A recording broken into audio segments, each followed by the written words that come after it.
ദേശീയ സുരക്ഷാ ഉപദേഷ്ടാവ് അജിത് ഡോവൽ ചൈനയിലേക്ക്. ഇന്ത്യ ചൈന അതിർത്തി തർക്കങ്ങൾ പരിഹരിക്കുന്നതിന് പ്രത്യേക പ്രതിനിധികളുടെ ചർച്ചയ്ക്കായാണ് ചൈന സന്ദർശനം എന്നതാണ് മനസ്സിലാക്കാൻ കഴിയുന്നത്. വൈഎസ് അഭിനന്ദാണ് ചേരുന്നത്.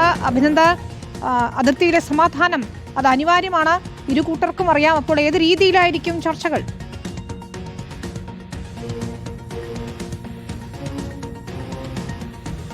അഭിനന്ദ്,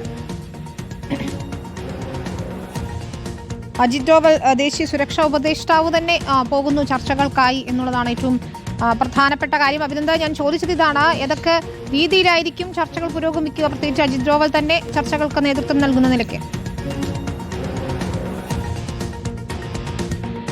ഇന്ന് നാളെയാണ് ദേശീയ സുരക്ഷാ ഉപദേഷ്ടാവ് അജിത് ഡോവൽ ചൈനയിലേക്ക് പോകുന്നത്. അതിർത്തി തർക്കങ്ങൾ പരിഹരിക്കുക എന്നതാണ് പ്രധാനപ്പെട്ട കാര്യം. ഒപ്പം തന്നെ സമാധാനം പുനഃസ്ഥാപിക്കുക എന്നതും. അദ്ദേഹം കൂടിക്കാഴ്ച നടത്തുക പ്രധാനമായും ചൈനീസ് വിദേശകാര്യമന്ത്രി വാങ്ങിയുമായിട്ടാണ്.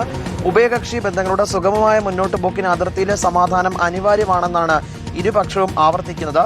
സെപ്റ്റംബർ 12, 13 തീയതികളിൽ ദില്ലിയിൽ നടക്കാനിരിക്കുന്ന ബ്രിക്സ് ഉച്ചകോടിക്ക് തൊട്ട് മുമ്പ് കൂടിക്കാഴ്ച നടക്കുന്നു എന്നതും ശ്രദ്ധേയമായ കാര്യമാണ്. ചൈനീസ് പ്രസിഡന്റ് ഷീ ജിൻപിങ് ഉച്ചകോടിയിൽ പങ്കെടുക്കുമെന്നാണ് പ്രതീക്ഷിക്കുകയും ഇന്ത്യ ചെയ്യുന്നത്.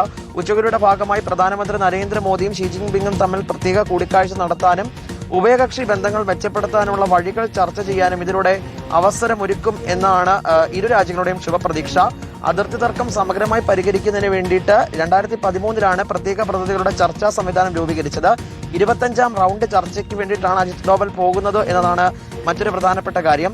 കഴിഞ്ഞ വർഷം ഓഗസ്റ്റിൽ ടിയാൻജിങ്ങിൽ നടന്ന ഷാങ്ഹായ് കോർപ്പറേഷൻ ഓർഗനൈസേഷൻ ഉച്ചകോടിക്കിടെയാണ് ഡോവലും വിദേശകാര്യമന്ത്രിയുമായുള്ള വാങ്ങിയുമായിട്ട് കൂടിക്കാഴ്ച നടത്തിയത്. എന്തായാലും സമാധാനം പുനഃസ്ഥാപിക്കുക, ഇരു രാജ്യങ്ങളും തമ്മിലുള്ള ഉഭയകക്ഷി ബന്ധങ്ങൾ അത് കൂടുതൽ സുഗമമാക്കുക എന്നതാണ് ഇന്ത്യയുടെ ലക്ഷ്യം. അതിനായിട്ടാണ് അജിത് ഡോവൽ ചൈനയിലേക്ക് പോകുന്നത്. ശരി, അഭിനന്ദ വിശദാംശങ്ങൾ നൽകുകയായിരുന്നു.